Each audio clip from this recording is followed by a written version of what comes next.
Recently uncovered tapes from a long-lost 1975 interview revealed John Lennon speaking about a time in his life when he felt consumed by paranoia, believing he was being tracked by the CIA.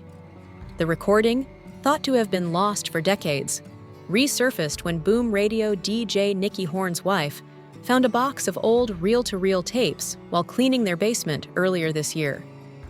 Before throwing them out, she asked her husband if he wanted to keep them, unknowingly saving an extraordinary piece of history that captured Lennon's unsettling claims of government surveillance.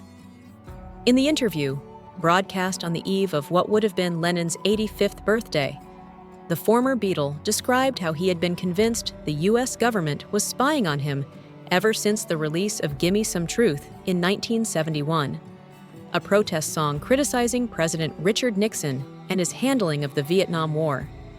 He believed his activism and outspoken political stance had made him a target.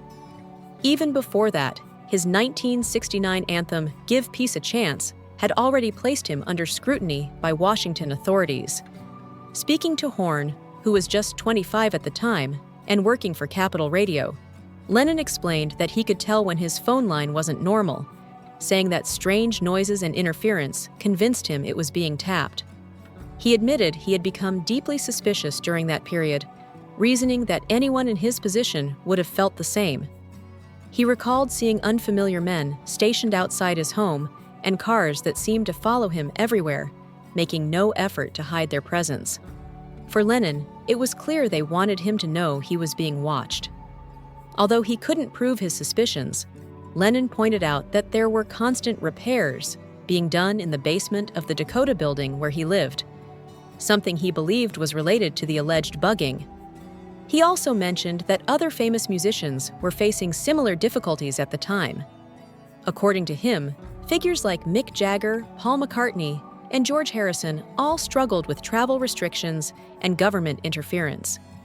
He even noted how Jagger had to maneuver behind the scenes just to ensure that the Rolling Stones could continue touring, suggesting that the authorities kept a close eye on many outspoken artists.